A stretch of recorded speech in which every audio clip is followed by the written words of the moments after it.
வணக்கம் மிஸ்டர் வெங்கடேசன். வணக்கம் சார். உழவர் நாட்டு பண்ணையோட முகவரி சொல்லுங்களேன். உழவர் நாட்டு பண்ணையோட முகவரி பார்த்தீங்கன்னா கடலூர் மாவட்டம் திட்டக்குடி வட்டம் லக்கூர் வில்லேஜில் நான் ஃபார்ம் இருக்குங்க. சரிங்க. அதாவது நம்ம பிரீடர்ஸ் மீட் சேனலில் ஏகப்பட்ட வீடியோக்கள் பண்ணியிருக்கோம் நம்ம உழவர் நாட்டு பண்ணையிலிருந்து. ஆமாங்க. இருந்தாலும் ஓகே, புது நேயர்களுக்காக பண்ணை எப்போ ஆரம்பிக்கப்பட்டது, எத்தனை ஆண்டு உங்களுக்கு அனுபவம்? ஆக்சுவலாக பார்த்தீங்கன்னா பண்ணை ஆரம்பித்தது பார்த்தீங்கன்னா 2019ங்க. 2019. ஆமாம், 19. பண்ணை ஆரம்பித்து இன்றைக்கி 6 வருஷம் முடிஞ்சு 7வது வருஷம் நடந்துட்டு இருக்குங்க. சரிங்க. ஆரம்பிக்கும் போது எத்தனை தாயாடுகள் இருந்தது? ஆரம்பிக்கும் போது பார்த்தீங்கன்னா நம்ம ஒரு எல்லாத்துக்கும் தெரியும் ஒரு 7 தாயாடு ப்ளஸ் வந்து ஒரு கெடா, அந்த மாதிரி தாங்க நம்ம ஆரம்பித்தோம். தற்போது எத்தனை தாயாடுகள் இருக்குது? இப்போ தாயாடு பார்த்தீங்கன்னா 50+ங்க, ஒரு 50+ இருக்குது, அவ்வளோதாங்க. இந்த 50ன்னு சொல்கிறீங்க இல்லையா, இது எத்தனை வருடங்களாக வச்சுருக்கீங்க இந்த 50 தாயாடுகள்? இது பார்த்தீங்கன்னா எல்லாமே வந்து நம்ம ஃபார்மில் அந்த 7ல இருந்து உற்பத்தி பண்ணது தாங்க, வெளியில் எதுவும் வாங்கினது கிடையாது. ஃபர்ஸ்ட்டு பார்த்தீங்கன்னா ஒரு வருஷம் 1.5 வருஷத்துல இருந்து ஒரு 7ல இருந்து ஒரு 15-20 இருந்ததுங்க. அதுக்கப்புறம் படிப்படியாக வந்து ஒரு 50 இன்க்ரீஸ் ஆகிடுச்சு. இப்போ 2 வருஷமாக இந்த தொடர்ந்து இந்த 50 தாங்க இருக்குது. அதுக்கப்புறம் பார்த்தீங்கன்னா வரக்கூடிய குட்டிகளை மட்டும் சேல் பண்ணிகிட்டு இருக்கோம். இந்த 50 எண்ணிக்கையில் அப்படியே இருக்குங்க. அதாவது கடந்த 2 வருடங்களாக 50 தாயாடுகள், 50 தாயாடு, இதுக்கு கிடாய்கள், இந்த குட்டிகளை மட்டும் தான் எடுக்கிறீங்க. ஆமாங்க. ஏன் இதற்கு மேலே தாயாடுகளை வந்து அதிகப்படுத்தலை? இல்லை, ஆக்சுவலாக இதுக்கு மேலே தாயாடு அதிகப்படுத்தினாலும் லேபர் கண்டிப்பாக வைக்கணுங்க. சொந்தமாக கணவன் மனைவி 2 பேர் பார்க்கும்போது ஒரு 50 தாயாடு ப்ளஸ் அதோட குட்டிகள் எல்லாமே சேர்த்து பார்த்தீங்கன்னா ஒரு 150லேருந்து ஒரு 200 ரூபாய் மொத்த கணக்கு வருங்க. அதை நம்ம பார்த்துக்கலாம். 200 எண்ணிக்கை உள்ளதில் ஓரளவுக்கு சமாளித்து பார்த்துக்கலாம். இதுக்கு மேலே போச்சுன்னா நம்ம லேபர் வந்து வச்சு தான் பண்ணணும். அதே நேரம் பார்த்தீங்கன்னா எனக்கு லேபர் வச்சு பண்ணுறதுல உடன்பாடு இல்லைங்க. இப்போதைக்கு பார்த்தீங்கன்னா 2 பேரும் சேர்ந்து தான் பண்ணிகிட்டு இருக்கோம். தாயாடு பொறுத்தளவுக்கு நமக்கு தாயாட்டோட எண்ணிக்கை எவ்வளோ வச்சுருக்கோம் அப்படிங்கிறத விட அதுலேருந்து வரக்கூடிய குட்டிகளை எந்த அளவுக்கு நம்ம வந்து மார்ட்டாலிட்டி, அதாவது இறப்பு இல்லாமல் காப்பாற்றுறோம், அதே நேரம் எவ்வளோ குறுகிய காலத்தில் நம்ம எவ்வளோ வெயிட் கெயின் கொண்டு வந்து சேல் பண்ணுறோம் அப்படிங்கிறது தான் என்னோட ஃபோக்கஸ் இருக்குங்க. ஏன்னா குறிப்பாக பார்த்தீங்கன்னா இப்போ என்னோட ஃபோக்கஸ் பார்த்தீங்கன்னா ஒரு 5 to 6 மாதம் ஆகணும். பெட்டக்குட்டியே கிடாக்குட்டியே சராசரியாக ஒரு 20லேருந்து 25 கிலோ வெயிட் எனக்கு கன்ஃபார்ம் வந்துடணுங்க. அதுவும் பார்த்தீங்கன்னா ப்ரீமியம் ப்ரைஸுக்கு இப்போ வளர்ப்புக்கு தான் ஃபுல் அண்ட் ஃபுல் கொடுத்துட்ருக்கோம். கிடாக்குட்டியும் வளர்ப்புக்கு தான் கொடுத்துட்ருக்கோம், பெட்டக்குட்டியும் வளர்ப்புக்கு தான் கொடுத்துட்ருக்கோம். இது பார்த்தீங்கன்னா இந்த எண்ணிக்கையை வச்சு பண்ணும்போது ஓரளவுக்கு நம்மளால் இதை கரெக்டாக கொண்டு வர முடியும், குவாலிட்டி கொண்டு வர முடியும். இப்போ குவாலிட்டி நம்ம எந்த அளவுக்கு கூட்டுறோமோ அதில் நம்ம செலவுகள் கூடும், பராமரிப்பு வேலையாட்கள் எல்லாமே கூடும். அதை அந்த ஆடோட வளர்ச்சியோட குட்டியோட வளர்ச்சி குவாலிட்டி எல்லாமே எனக்கு வந்து கொஞ்சம் குறையிற மாதிரி ஃபீல் ஆகுதுங்க. அதனால இந்த 50 எண்ணிக்கையை வந்து ஸ்டாண்டர்டாக பண்ணிட்டு இருக்கோம். சரிங்க. அதாவது மாட்டு பண்ணை வச்சிருக்கிறவங்க பிரதானமாக பாலை ஊற்றுவாங்க, கண்ணுக்குட்டியும் விற்பனை செய்வாங்க. ஆமாங்க. இப்போ ஒரு சில பேர் என்ன பண்றாங்க, பிரதானமா கண்ணுக்குட்டிக்கு நல்ல விலை வச்சு விற்கிறாங்க, பாலை வந்து அது மேலாண்மைக்காக பயன்படுத்துறாங்க. ஓகே. அதே போல கோழி வளர்ப்புல பாத்தீங்கன்னா இறைச்சிக்காகவும் கொடுப்பாங்க, முட்டைக்காகவும் கொடுப்பாங்க. ஆனா இந்த வெள்ளாடு வளர்ப்புல மட்டும் குட்டிகள் தான் உங்களுக்கு பிரதானமான வருமானம். இதை தாண்டி வேற என்ன உங்களுக்கு வருமானம் இருக்கு இதுல இருந்து? இல்ல, இதுல இருந்து எனக்கு நான் ஃபோக்கஸ் பண்றது 2 தாங்க. ஒன்னு எரு, 2வது குட்டிகள். அந்த எருன்னு பார்த்தா உங்களுடைய தேவைக்காக தான் போகுது, நீங்க வெளியில கொடுக்கறதா? வெளியில கொடுக்கறது இல்லைங்க, சேல் பண்றது கிடையாது, சொந்த தேவைக்கு தான் யூஸ் பண்றோம். இதுல இருந்து வரக்கூடிய குட்டிகளோட இப்ப எனக்கு கான்செப்ட் பாத்தீங்கன்னா இப்ப ஆட்டு பண்ணையிலே நீங்க ஃபார்மா எடுத்துக்கிட்டாலும் மேய்ச்சல் முறைக்கு போனால் கூடங்க இப்போ இருக்கிற கரண்ட்ல பாத்தீங்கன்னா ஒரு 5000ல இருந்து குட்டியை சேல் பண்ண ஆரம்பிக்கிறாங்க. சரிங்களா? ஆனால் என்னோட ஃபோக்கஸ் வந்து பார்த்தீங்கன்னா நான் 50 ஆடு வச்சிருக்கோம். சராசரியாக ஒரு குட்டியோட விலை வந்து நான் 15000 ஃபோக்கஸ் பண்ணுறேங்க. ஒரு தாயாடு குட்டி பிறந்துச்சுன்னா அதுலேருந்து நமக்கு 30000 வருமானம் வரணும். 2 குட்டி பிறந்துச்சுன்னா 30000 வருமானம் எடுக்கணுங்க. அந்த கான்செப்ட் பண்ணும்போது நமக்கு ஒன்றும் பிரச்சனை இல்லை. ஆக்சுவலாக மற்ற இதை எதிர்பார்க்கணும், இப்போ மில்க் சேல் பண்ணணும் இல்லை மற்ற எருவு சேல் பண்ணணும் அப்படிங்கிறது எனக்கு கிடையாதுங்க. இந்த 2 குட்டி பிறந்தும் அந்த 2 குட்டியை ஒரு குட்டி சராசரியாக 15000 சேல் பண்ணுறதும் என்னோட கான்செப்ட். ஒரு 6 மாதத்துக்குள்ளே நம்ம அதை விற்பனை பண்ணணும், அதுக்குள்ளே அந்த வெயிட் கெயினை கொண்டு வரணும் அப்படிங்கிறத என்னோட ஃபோக்கஸ். சரி. அதாவது எல்லாரும் சொல்றது தான், பயிற்சிக்கு போனாலும் சொல்றது தான், 2 ஆண்டுகள்ல 3 ஈத்து ஆடுகளுக்கு பொறுத்தவரையிலும். நம்ம அந்த 2 ஆண்டுகள் 3 வருடம் இப்படிலாம் நம்ம வந்து பேச வேண்டாம். வருடத்துல உங்ககிட்ட இந்த 50 தாயாடுகள் இருந்து எத்தனை குட்டிகள் வந்து உங்களால எடுக்க முடியுது, எவ்வளவு மார்ட்டாலிட்டி ஆகுது, ஓகே, எத்தனை பெட்ட குட்டிகளை உங்களால விற்க முடியுது, ஓகே, கிடாய்களை என்ன விலைக்கு விற்க முடியுது, இதை பத்தி கொஞ்சம் சொல்லுங்களேன். ஏன்னா இதை பாக்குறவங்க நம்மள்ட்டையும் ஒரு 2 ஏக்கர் தோட்டம் இருக்கு, நாமளும் ஒரு கொட்டில் முறை ஆடு வளர்ப்போம், இப்போ உங்களை போலவே கணவன் மனைவி மட்டும் செய்யறாங்கன்னு வச்சுக்கோங்களேன், அவங்களுக்கு இதுல இருக்கிற வருமானம் என்னன்னு தெரிஞ்சாதானே இந்த தொழில ஈடுபட முடியும். இல்ல, கண்டிப்பாங்க. அதை பத்தி சொல்லுங்களேன். இல்ல, ஆக்சுவலா வந்து பாத்தீங்கன்னா நீங்க ஃபர்ஸ்ட் கேட்ட மாதிரி அந்த 2 வருஷத்துல 3 ஈத்து வந்துருதா அப்படிங்கிறதும் வந்துருதுங்க. அதுல எந்த ஒரு டவுட்டும் கிடையாது. அதே நேரம் பாத்தீங்கன்னா ஒரு வருஷத்துக்கு நமக்கு சராசரியா ஒரு 50 தாயாடு வச்சிருக்கோம். அதுல இருந்து என்ன குட்டி நமக்கு கிடைக்கும் அப்படின்னா ஒரு பேட்சுக்கு நமக்கு சராசரியா ஒரு 90 குட்டி கிடைக்கணுங்க. நமக்கு அதிகபட்சம் 100 குட்டி வரும். பட் அது இல்லைன்னா கூட நமக்கு 90 குட்டி வரணும். அதுலேருந்து 50 தாயாடு வச்சு ஓனாக நம்ம வந்து சொந்தமாக பார்க்குறோம் அப்படிங்கும்போது மார்ட்டாலிட்டி 1%லேருந்து 2%க்குள்ளே கம்பல்சரி குறைக்கணும். இப்போ எனக்குலாம் அந்த மாதிரி தாங்க இருக்குது. அதுக்கு மேலே போகவே போகாது. மார்ட்டாலிட்டி அப்படிங்கிறதே பெரிய இஷ்யூ எனக்கு கிடையாதுங்க. அது நல்லாவே இருக்கும். அதே நேரம் அடுத்தது குட்டியை சேல் பண்ணுறது, மேக்ஸிமம் கெடா குட்டியை பெட்ட குட்டியை வளர்ப்புக்கு சேல் பண்ணுறது நல்லதுங்க. இப்பயும் வளர்ப்புக்கு நல்ல டிமாண்ட் தான் இருக்குது. நிறைய கஸ்டமர் கேட்டுட்டு இருக்காங்க. நான் பார்த்தீங்கன்னா என்னோட இதிலே பார்த்தீங்கன்னா ஒரு 60 to 70 நாள் புக்கிங்கில் தான் நான் கொடுத்துட்ருக்கேங்க. டக்குன்னு என்னால் கொடுக்க முடியறதில்ல. அது கெடா குட்டியும் சரி பெட்ட குட்டியும் சரி அப்படி தான் கொடுத்துட்ருக்கேங்க. அடுத்தது என்னோட ஃபோக்கஸ் வந்து பார்த்தீங்கன்னா பெட்டக்குட்டி கெடா குட்டி ரெண்டுமே. இப்போ பெட்டக்குட்டினா ஆவரேஜ் 25 கிலோங்க. அந்த ரேஞ்சில் தான் நம்ம சேல் பண்ணிட்டு இருக்கோம். கெடா குட்டி அப்படிங்கும்போது வளர்ப்புக்காக ஒரு 15 குட்டி நான் கேட்குறாங்க அப்படின்னா ஒரு 20லேருந்து 22 கிலோ அந்த வெயிட்ல நம்ம கொடுத்துட்டு இருக்கோங்க. அப்படி ஒரு பேட்ச்னு நீங்க சொன்னீங்க, ஒரு பேட்ச்னு சொல்லி 90 சொன்னீங்க. இறப்பு விகிதம் வந்து 1லேருந்து 2%க்குள்ள கொண்டு வரணும்னு சொன்னீங்க. அந்த பேட்ச்ங்கிறது என்ன, வருடமா இல்ல 6 மாதமா? ஒரு டைம் 6 மாசம் தாங்க. ஒரு பேட்ச்ங்கிறது ஒரு டைம். இப்போ ஒரு உதாரணத்துக்கு இந்த 50 ஆடும் ஒரே டைம்ல குட்டி போட போறது கிடையாதுங்க. இருந்தாலும் நான் இந்த 50 ஆடும் ஒரு டைம் குட்டி போடுறதுதான் ஒரு பேட்ச் அப்படின்னு சொல்றேன். அதுல இருந்து வரக்கூடிய குட்டிகளோட எண்ணிக்கை தான் அதை நான் சொல்றேங்க. இது பாத்தீங்கன்னா உங்களுடைய சொந்த அனுபவத்துல சொல்லுங்க. இத்தனை ஆண்டுகள் நீங்க வந்து கடந்து வந்திருக்கீங்க, இன்னும் புக்கிங்ல இருக்குதுன்னு சொல்றீங்க, நீங்க அவ்வளவுக்கு வித்திருக்கீங்க. இதனுடைய உண்மைத்தன்மை என்னன்னு சொல்லுங்களேன். இல்ல ஆக்சுவலா இப்போ ஒரு பயிற்சி வகுப்புக்கு போறோம்னா 2 குட்டி போடுவோம், 3 குட்டி போடுவோம், 2 ஆண்டுக்கு ஒரு முறை 3 ஈத்து போடுவோம். இது வந்து எல்லாருக்கும் தெரிஞ்சதுதான். ஆமா, சரிங்களா? நீங்க வந்து இந்த தொழில இருக்கிறதுனால இதுல இருக்கிற கஷ்ட நஷ்டங்கள் என்னன்னு தெரிஞ்சுக்கணும் இல்லையா? கண்டிப்பாங்க. இல்ல ஆக்சுவலா கஷ்ட நஷ்டம் அப்படிங்கறத விடங்க, அது வந்து நம்ம சொந்தம். நம்ம எப்படி சொல்றது, சொந்தமா கஷ்டப்படுறது. அது எந்த அளவுக்கு ஒர்க் இருக்கு, நம்ம தீவனம் ஒரு உதாரணத்துக்கு ஒரு நாளைக்கு 2 முறை கட் பண்றோம், 3 முறை கட் பண்றோம், இல்ல அது எப்படி போடுறோங்கிறது அது ஓகே, நம்ம இது ஃபிக்ஸ் பண்ணிக்கலாம். பட் இந்த மார்ட்டாலிட்டி பிளஸ் வந்து அந்த குட்டி போடுறது, இது எல்லாமே 2 வருஷத்துக்கு 3 இது கம்பல்சரி வருதுங்க. ஓனா எந்த அளவுக்கு ப்ராப்பரா இப்போ கான்சென்ட்ரேட்டா இருக்கட்டும், அடுத்தது வந்து பாத்தீங்கன்னா மெடல் மிக்சரா இருக்கட்டும், இது எல்லாமே வந்து நம்ம கரெக்டா ரொட்டீனா நம்ம கொடுத்துட்டு இருக்கும்போது அந்த குட்டி போடுறதெல்லாம் எந்த ஒரு பிரச்சனையும் கிடையாதுங்க. மேட் ஆகிறதோ செனை பிடிக்கிறதுல எந்த ஒரு இஷ்யூமே வர போறது கிடையாதுங்க. அடுத்தது இப்போ எனக்கு இருக்கிற இஷ்யூ என்னன்னு பார்த்தீங்கன்னா, கரெக்டாக ஒரு 35லேருந்து 40 நாளுக்கு வந்து ஹீட்டுக்கு உடனே ஆடுகள் வந்துடுதுங்க. அதுதான் எனக்கு இஷ்யூவாக இருக்குது. டக்குன்னு வந்துடுது. முன்னாடி இருந்ததை விட இப்போ இதுக்கு என்னன்னா, கெடா வந்து நமக்கு ஷெட்டுக்கு பக்கத்துலேயே இருக்கும். ஆட்டோட ஒன்றா சேர்ந்து விட மாட்டாங்க. கெடா வந்து பார்த்தீங்கன்னா ஒரு அடி கேப்பில் இருக்கும். பக்கத்தில் ஆடுகள் போகலாம் வரலாம். அப்படி இருக்கும்போது ஒரு பேட்ச் குட்டி போட்டு அடுத்த பேட்ச் வந்து ஒரு 30லேருந்து 35 நாளில் வந்துடுதுங்க பருவத்துக்கு. அது மாதிரி வராம இருக்கிறது கொஞ்சம் நல்லது. எனக்கு தெரிஞ்சு ஒரு 60லேருந்து 75 நாளுக்கு மேல வந்து அடுத்த பேட்சுக்கு கிடா தாண்ட விடுறது நல்லது. அப்படி பார்க்கும்போது எனக்கு ஈஸியா வந்து 2 வருஷத்துல 3 இது தாராளமா வந்துடுதுங்க.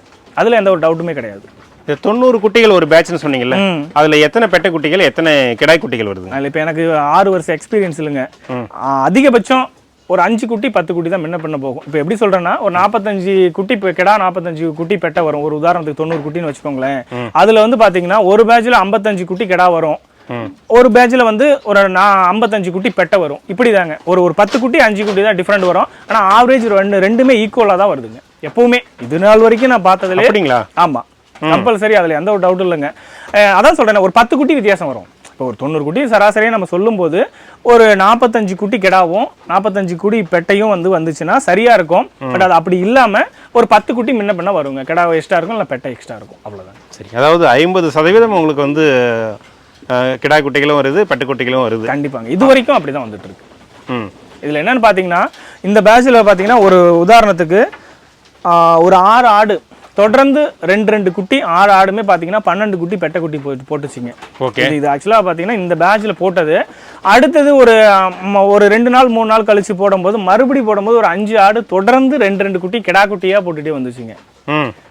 அப்ப ஆவரேஜ் நம்ம கணக்கு பார்க்கும்போது இப்ப இருக்க இந்த பேட்ச்ல வந்து ஒரு 50 குட்டி இருக்கும் சராசரியா.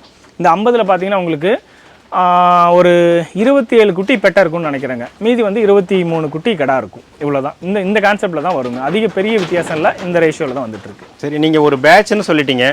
ஒரு வருடத்துல எல்லா மாதமும் உங்களுக்கு வந்து நீங்க விற்பனை செஞ்சுட்டு தான் இருப்பீங்க. ஒரு வருடத்துலன்னு பாத்தீங்கன்னா இப்ப 2025ல ஏதாவது கணக்கு பார்த்திருக்கீங்களா? நம்ம இத்தனை பெட்டை குட்டிகளை சேல் பண்ணிருக்கிறோம், இத்தனை கிடாய் குட்டிகளை வந்து வளர்ப்புக்காக கொடுத்துருக்கோம், இத்தனை கிடாய் குட்டிகள் வந்து இறைச்சிக்காக கொடுத்துருக்கோம். அந்த கணக்கு உங்கள்ட்ட இருக்குமா? ஓகே, இல்ல கணக்கு எல்லாமே இருக்குங்க. A to Z கணக்கு பண்ணிட்டு தான் இருக்கும், பார்த்துட்டு தான் இருக்கும் எதுக்கு கொடுக்குறேன்னு. என்னோட ஃபுல் ஃபோக்கஸ் வந்து பாத்தீங்கன்னா பெட்டை குட்டியும் கிடாய் குட்டி இது நாள் வரைக்கும் வளர்ப்புக்கு தான் கொடுத்துட்டு இருக்கேங்க. இறைச்சிக்கு என்னால போக முடியல. இப்ப ரீசெண்டா பாத்தீங்கன்னா ஒரு 3 மாசத்துக்கு முன்னாடி ஒரு 20 குட்டி வந்து பெட்டை குட்டி திருச்சி கொடுத்துருந்தேங்க, அதுவும் வளர்ப்புக்கு தான். அடுத்தது வாழப்பாடி லைனுக்கு ஒரு 20-25 குட்டி கெடா குட்டி கொடுத்துருந்தேங்க, அதுவும் வளர்ப்புக்கு தான். ஆக்சுவலாக மோஸ்ட்லி போறது எல்லாமே வந்து வளர்ப்புக்காக போறது தான். அந்த வளர்ப்புக்கு கொடுக்கக்கூடிய குட்டிக்கே பார்த்தீங்கன்னா இன்னும் 60 நாள் கழிச்சு நான் கொடுக்கறதுக்கு இப்போ அட்வான்ஸ் எடுத்து வச்சுட்டு இருக்கேங்க. அந்த மாதிரி தான் போயிட்டு இருக்கு. அதனால இறைச்சிக்கு கொடுக்குற அளவுக்கு நம்ம என்னால் கொண்டு போற முடியல. ஆனால் இறைச்சிக்கு கொடுக்கணும் என்னோட பிளான் வந்து பார்த்தீங்கன்னா ஒரு ஆவரேஜ் ஒரு 35 கிலோக்கு மேலே போனதுக்கு அப்புறம் தான் கறிக்கு கொடுக்கறதா பிளானுங்க.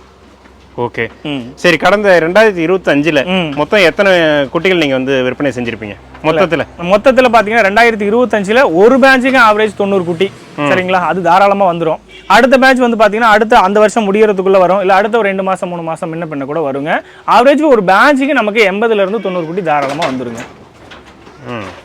சரி, இதுல வளர்ச்சின்னு பார்த்தா கிடாய் குட்டிகள் நல்லா வளருதா இல்ல பெட்ட குட்டிகளா? இல்ல பொதுவாங்க எந்த பிரீடு எடுத்தாலும் எந்த ஆடு எடுத்தாலும் கெடா குட்டி பெட்ட குட்டியை விட ஒரு 6 மாசம் கழிச்சு அதோட வெயிட்ல டிஃபரெண்ட் பார்க்கும்போது 3ல இருந்து 4 கிலோ வித்தியாசம் இருக்குங்க கெடா குட்டிக்கும் பெட்ட குட்டிக்கும். இப்ப பெட்ட குட்டி 6 மாசத்துல பாத்தீங்கன்னா ஒரு சராசரியா ஒரு 21 கிலோ 22 கிலோ வருதுன்னு வச்சுக்கோங்களேன், கம்மியா சொல்றேன். பட் ஆனா கெடா குட்டி பாத்தீங்கன்னா இதை விட 4 கிலோ கூடுதலா இருக்கும்.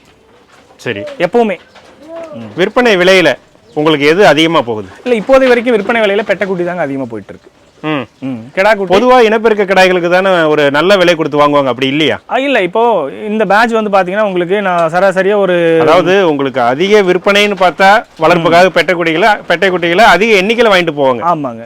இதுவே இனப்பெருக்கத்துக்காக வாங்குறாங்க அப்படின்னா அது பெட்டை குட்டியை விட நல்ல ஒரு ரேட்டுக்கு தானே போகும், அப்படி இல்லையா? இல்ல சேம் பெட்டை குட்டி ரேட் தான் கொடுத்துட்டு இருக்கேன். இப்ப பாத்தீங்கன்னா லாஸ்ட் பேட்ச்ல எனக்கு ஆவரேஜ் ஒரு 40 குட்டி வருதுன்னு வச்சுக்கோங்களேன் கெடா குட்டி. அந்த 40 குட்டியில 15 குட்டி ஒரு 12 குட்டி தான் நான் வந்து வளர்ப்புக்காக கொடுத்துருப்பேன், விதைக்கடைக்காக கொடுத்துருப்பேன். மீதி எல்லாம் வளர்ப்புக்காக கொடுத்துருவோம் கெடா குட்டின்னு வச்சுக்கோங்களேன். அந்த 12 குட்டியுமே அதுக்கு பெஸ்டான குவாலிட்டியா இருக்கும். அது வந்து இந்த பெட்டை குட்டியோட பிரைஸ்ல தான் நம்ம கொடுத்துட்டு இருக்கோங்க. சரி, தற்போதைய விலை நிலவரம் அதை பத்தி சொல்லுங்களேன். ஏன்னா ஒரு ஏரியாவிலும் ஒரு மாதிரி போகும். ஆமா, இப்ப தலச்சேரின்னு எடுத்துக்கிட்டா திருவண்ணாமலையில எங்களுக்கு எல்லாம் விற்பனையை செய்ய முடியலன்னு ஒரு பக்கம் சொல்றாங்க. ஓகே, உங்க ஏரியா அடுத்து இந்த சின்ன சேலம் கள்ளக்குறிச்சி இந்த சைடு எல்லாம் பாத்தீங்கன்னா தலச்சேரிக்கு தான் ஒரு நல்ல விலையும் கிடைக்குது. ஓகே, இல்ல இப்போ பாத்தீங்கன்னா பொதுவாங்க இந்த பிரீடுன்னு இல்ல எந்த பிரீடு எடுத்தாலும் எந்த மாவட்டத்துல வேணாலும் சேல் பண்ணலாங்க. அதுக்கு நல்ல பிரைஸ் கண்டிப்பா உண்டு. அதுக்கு உண்டான குவாலிட்டியான ஆடுகளோ குட்டிகளோ நாங்கள் தரமாக வச்சுருந்தோம்னா நமக்கு சேல் ஆகும். இதில் வந்து பார்த்தீங்கன்னா அந்த பெல்ட் மாறும். இப்போ உதாரணத்துக்கு இப்போ சேலம் சைடு பார்த்தீங்கன்னா மேச்சேரி நல்ல விலைக்கு போகும், நல்லாவே போகும். தென் மாவட்டங்கள் எடுத்திங்கன்னா நமக்கு வந்து கன்னி ஆடு ப்ளஸ் வந்து நமக்கு செம்மறியை பொறுத்தளவுக்கு வேம்பூர் இந்த ப்ரீடு நல்லா போயிட்டு இருக்குங்க. அதனால் வந்து பார்த்தீங்கன்னா அந்தந்த ஏரியாவுக்கு அந்தந்த ப்ரீடு வந்து கொஞ்சம் அதிகமாக சேல் ஆகுமே தவிர மற்றபடி ஆடுகளோட குவாலிட்டி குட்டிகளோட குவாலிட்டி நல்லா இருந்துச்சுன்னா எங்கே வேணாலும் சேல் பண்ணலாங்க. இப்போ நான் கொடுத்துட்டு இருக்க குட்டியை பார்த்தீங்கன்னா என்னோட மாவட்டத்தில் மட்டுமாங்க சேல் பண்ணுறேன். இப்போ லாஸ்ட் டைம் நான் கொடுத்த குட்டி திருச்சி கொடுத்துருக்கேன், அடுத்து தருமபுரி கொடுத்துருக்கேன், வாழப்பாடி லைன் தான் அதிகபட்சம் நான் கொடுத்துட்டு இருக்கேன். இது எல்லா ஏரியாவுக்குமே நம்ம கொடுத்துட்டு இருக்கோம். அதனால ஒன்றும் பிரச்சனை இல்லை. இப்போ லாஸ்ட்டாக திருவள்ளூருக்கு அடுத்த நெக்ஸ்ட் மந்த் பார்த்தீங்கன்னா ஒரு 15 குட்டி நான் கொடுக்கணுங்க. சென்னை லைன் பார்த்தீங்கன்னா அதுக்கு அடுத்த பேட்ச் வந்து நான் ஒரு 15 குட்டி கொடுக்கணும். அதனால எல்லா ஏரியாவுக்கும் கொடுக்கலாம், அது ஒன்றும் பிரச்சனை இல்லை. நம்ம வச்சிருக்க ஆட்டோட குவாலிட்டி குட்டியோட குவாலிட்டி இருந்ததுனால் எங்கே வேணாலும் சேல் பண்ணலாம், எப்படி வேணாலும் சேல் பண்ணலாம், ஒன்றும் பிரச்சனை இல்லை. இப்போ உங்கள் ஏரியாவில் இறைச்சிக்காக கிலோ என்ன போகுது? இப்போ இறைச்சிக்காக தாராளமாக பார்த்தீங்கன்னா லைவ் வெயிட் 450 ரூபா போயிட்டு இருக்குங்க. 450க்கு ஒரு விவசாயி மேய்ச்சல் முறையில் வளர்க்குறாங்க, அந்த கிடாய்களும் வாங்குறதுக்கு ஆட்கள் தயாராக இருக்காங்களா? தாராளமாக இருக்காங்க. அதில் எந்த ஒரு விஷயம் கிடையாது. இப்போதைக்கு நீங்கள் தமிழ்நாட்டில் பொறுத்தளவுக்கு எல்லா மாவட்டத்திலுமே 450 ரூபாய்க்கு கீழே வந்து யாருமே வந்து குட்டிகளை சேல் பண்ண மாட்டாங்க, கொடுக்கல, வாங்குறதுக்கு ரெடியாக இருக்காங்க. அந்த 450 ரூபாய்க்கு நம்ம குட்டியை கொடுக்குறோன்னா அதுக்குண்டான குவாலிட்டி அந்த கிடா குட்டியில் ஓரளவுக்கு இருக்கணும். மீட்டோட பர்சன்டேஜ் வந்து ஒரு 50% ஒரு 55% வரக்கூடிய அளவுக்கு இருந்தால் அந்த விலைக்கு தாராளமாக எடுத்துக்குவாங்க. அதோட குட்டியோட குவாலிட்டி கம்மியாக இருந்தால் விலை கம்மியாக தான் கேட்பாங்க. ஓகே, இப்போ உங்கள்கிட்ட பெட்டை குட்டிகளை வாங்கிட்டு போறாங்க இல்லையா, அவங்க வந்து எப்படி கொட்டில் முறை பரன்மேல் ஆடு வளர்ப்பு அது பண்றாங்களா இல்ல மேய்ச்சல் முறைக்கும் இதை வாங்கிட்டு போறாங்களா, எப்படிங்க? இல்லை, அதாவது ஒரு 10 குட்டி 15 குட்டி வாங்குறவங்க மேக்ஸிமம் ஷெட்டு போட்டு கொட்டில் முறைக்கு தான் வாங்கிட்டு போகிறாங்க. ஒரு 5 4 ஒரு 10க்குள்ள எண்ணிக்கை வச்சிருக்கவங்க தரையில் வச்சும் வளர்க்குறாங்க. மேய்ச்சலுக்கு போகாமல் அவங்க தீவனத்தை கட் பண்ணி கொட்டில் முறையிலும் வளர்த்துட்டு இருக்காங்க. மேய்ச்சலுக்கு விட்டு வளர்த்துட்டு இருக்கவங்களும் வளர்த்துட்டு தான் இருக்காங்க. ஓகே, அதாவது நீங்கள் ஏற்கனவே வீடியோனுடைய ஆரம்பத்தில் சொன்னீங்க 6 ஆண்டுகள் முடிஞ்சிடுச்சு, இப்போ 7வது வருடம்னு சொல்லிட்டு. ஆமாங்க. ஒரு வருடமும் இந்த ஆடு வளர்ப்புல விலையிலையும் சரி மத்தலையும் சரி எந்த அளவுக்கு முன்னேற்றம் இருக்கு? இல்லை, அதாவது பார்த்தீங்கன்னா என்னை பொறுத்தளவுக்கு ஸ்டார்டிங்ல ஆரம்பிச்ச காலத்துல இருந்து இன்னை வரைக்குமே வந்து விலையில வந்து இறக்கம் அப்படிங்கிறது கிடையாதுங்க. அதுல எந்த ஒரு மாற்றமும் கிடையாது. சரி, ஏற்றமா தான் இருக்கு. அது 10 ரூபாயா இருந்தாலும் 50 ரூபாயா இருந்தாலும் பெர் கேஜிக்கு வந்து விலைகள் வந்து ஏற்றமா தான் இருக்கு, குறைய போறது கிடையாதுங்க. என்ன இப்ப இருக்கிற ஒரு கான்செப்ட் பாத்தீங்கன்னா, நம்ம 600 ரூபாய்க்கு குட்டி கொடுக்குறோம்னா அதுல வாங்குறதுக்கு தாராளமா ரெடியா இருக்காங்க. பட் ஆனா அந்த 600 ரூபாய்க்கு கொடுக்குற அளவுக்கே தீவனத்தோட அந்த அடர் தீவனத்தோட செலவுங்கிறது அதை கால்குலேஷன் பண்ணும்போது கொஞ்சம் கூடுதலா தாங்க இருக்கு.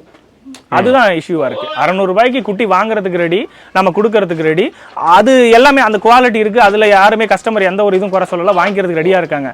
ஆனா அதை நம்ம கால்குலேஷன் பண்ணும்போது அடர் தீவனத்தோட செலவு கொஞ்சம் கூடுதலா இருக்குங்க. அவ்வளவுதான், வேற ஒன்றும் இல்லை. ஓகே. பொதுவா விவசாயத்துல பாத்தீங்கன்னா நம்ம வந்து மக்காச்சோளம் போடுறோம், இல்ல கடலை போடுறோம், நெல் பயிர் போடுறோம். இதெல்லாம் 3 மாதங்கள் 4 மாதத்துக்குள்ள ஒரு லாப நஷ்டத்தை பார்த்துடலாம். ஓகேங்களா? ஸோ நீங்க வந்து பாத்தீங்கன்னா இங்க விவசாயமும் பண்ணிட்டு இருக்கீங்க, இந்த ஆடுகளுக்கு உங்களுடைய இடத்துல தீவன உற்பத்தியும் பண்ணி நீங்க வளர்த்துட்டு இருக்கீங்க. ஒரு வருடத்துல எல்லாரும் கேட்கிற கேள்விதான், என்ன இவருக்கு வந்து லாபமா வருது அப்படின்னு ஒரு கேள்வி வருது. ஓகே, இதுக்கு உங்களுடைய பதில் என்ன? இல்ல, இப்போ ஒரு ஆடு வளர்ப்புல மட்டும் நம்ம மொத்தமா எவ்வளவு வருமானம் அப்படின்னு சொல்றதை விட, ஒரு தாயாடு நீங்க தரமா குவாலிட்டியா வளர்த்து அதுல இருந்து குட்டிகளை சேல் பண்ணும்போது இப்ப இருக்கிற கான்செப்டுக்கு ஒரு 18,000 அளவுக்கு வருமானம் எடுக்கலாம் ஒரு பேட்ச். ஒரு பேட்ச் இப்போ ஒரு குட்டி பிறந்து ஒரு குட்டியை நம்ம சேல் பண்றோம்னு வச்சுக்கோங்களேன், ஒரு ஆட்டுல 2 குட்டி பிறந்து அதை இப்ப நான் வளர்ப்புக்கு கொடுக்குற முறைக்கு நம்ம கொடுக்கும்போது அதுல அதிகபட்சம் பாத்தீங்கன்னா அந்த குட்டியை நம்ம ஒரு 30,000 சேல் பண்றோம் அப்படின்னாலும் ஒரு 12,000 செலவு போக அந்த ஒரு பேட்சுக்கு மீதி 18,000 ப்ராஃபிட் உண்டுங்க. இதை நம்ம ஒரு ஆட்டுல இருந்து ஒரு பேட்ச்ல 18,000 லாபம் இருக்கு, தாராளமா இருக்கு. அது உங்களை போல வேலையாட்கள் இல்லாம சொந்த நிலத்துல தீவன உற்பத்தி பண்ணி சொந்தமா கொடுக்கணும். அதே நேரம் குட்டிகள் குவாலிட்டியா இருந்து வளர்ப்புக்கு கொடுக்கும்போது இந்த ப்ராஃபிட் இருக்கும். இதை நான் கறிக்கு கொடுக்குறேன் அப்படிங்கும்போது விற்பனை விலையும் குறையும், லாபமும் குறையுங்க. அதாவது 50 தாயாடுகளுக்கு மேல நம்ம வளர்க்கணும் அப்படின்னா ஒரு வேலையாள் தேவை, கட்டாயமா தேவைப்படுங்க. அப்படி ஒரு வேலையாளை கூட்டுறோம் அப்படின்னா இன்னும் ஒரு 20-30 தாயாடுகள் எதுவும் கூட்டினா மட்டும்தான் அவங்களுக்கும் நமக்கு வந்து நாள் முழுக்க வேலையும் கொடுக்க முடியும், அவங்களுக்கு செலவு போக நமக்கு ஒரு லாபம் இருக்கும் இல்லையா? கண்டிப்பாங்க. அப்படி உங்களுக்கு எதுவும் திட்டம் இல்லையா? இல்ல, திட்டம் ஃபியூச்சர்ல கண்டிப்பா பண்ணணுங்க, அதுல எந்த ஒரு மாற்று கருத்தும் கிடையாது. இப்போ இருக்கிறதுக்கு பாத்தீங்கன்னா அந்த வேலையாட்கள் கொடுக்குற சம்பளத்துக்காக எக்ஸ்ட்ரா நம்ம எந்த அளவுக்கு ஆடுகளை எண்ணிக்கையை கூட்டி அதை நம்ம பண்றோமோ இருக்கக்கூடிய ஆடுகளோட குவாலிட்டி குறையும், குட்டிகளோட மார்டாலிட்டி கூடும், ப்ளஸ் வந்து வெயிட் கெயின் வந்து மந்த்லி வெயிட் கெயின் குறையும், செலவுகள் கூடும். இதெல்லாம் கால்குலேஷன் பண்ணிட்டு தான் இந்த ரேஷியோவில் போயிட்டு இருக்குங்க. ஃபியூச்சரில் கண்டிப்பாக வந்து இன்னும் ஆடுகளோட எண்ணிக்கை கூட்டுற மாதிரி தான் இருக்கும், லேபர்ஸ் வைக்கிற மாதிரி தான் இருக்கும், பார்த்துக்கலாம். சரிங்க. உங்களுக்கு இந்த 6 ஆண்டு அனுபவத்தில் தாயாடு 7 ஆடு வச்சு ஆரம்பிச்சிங்க. அதுல ஏதாவது ஒரு தாயாடு இப்ப இருக்கா? இருக்குங்க, ஒரு ஆடு மட்டும் அந்த பேட்ச்ல இருக்குங்க. மீதி ஆமா வச்சிருக்கீங்க, இருக்கு, ஒரே ஒரு ஆடு மட்டும் இருக்குங்க. மீதி ஆடு எல்லாமே கல்லிங் ப்ராசஸ் கறிக்காக கொடுத்தாச்சு. அது பாத்தீங்கன்னா அதிகபட்சம் ஒரு 14 ஈத்து குட்டி போட்டுருக்குங்க நம்மகிட்ட வந்து. நான் வாங்கிட்டு வரும்போது ஒரு தாயாடு ஒரு பண்ணையில அதிகபட்சம் எவ்வளவு நாட்கள் வச்சுக்கலாம்? நாட்கள் அப்படிங்கிறத விட குவாலிட்டியா 10 ஈத்து குட்டி போடுங்க தாராளமா. 8ல இருந்து 10 ஈத்து குட்டி போடும். அதுக்குண்டான கான்சன்ட்ரேட்டோ மினரல்ஸோ அதுக்கு தேவையான தீவனங்கள் எல்லாம் ப்ராப்பராக கொடுக்கும்போது 8ல இருந்து 10 ஈத்து குவாலிட்டியாக குட்டி போடும் வச்சிருக்கலாங்க. அதுக்கு மேலே ஆடுகள் இருக்கும், இல்லைன்னு சொல்லலை, பட் அது வரைக்கும் குவாலிட்டியாக இருக்கும். சரிங்க மிஸ்டர் வெங்கடேசன், அதாவது இந்த 50 தாயாடுகளை வச்சு என்ன நமக்கு வருமானம் வரும், ஓகே, எத்தனை வேலையாட்கள் இதில் வந்து தேவை, இதை பற்றி ரொம்ப தெளிவாக சொன்னீங்க. உங்களுடைய நேரத்திற்கு மிக்க நன்றிங்க. நன்றிங்க சார்.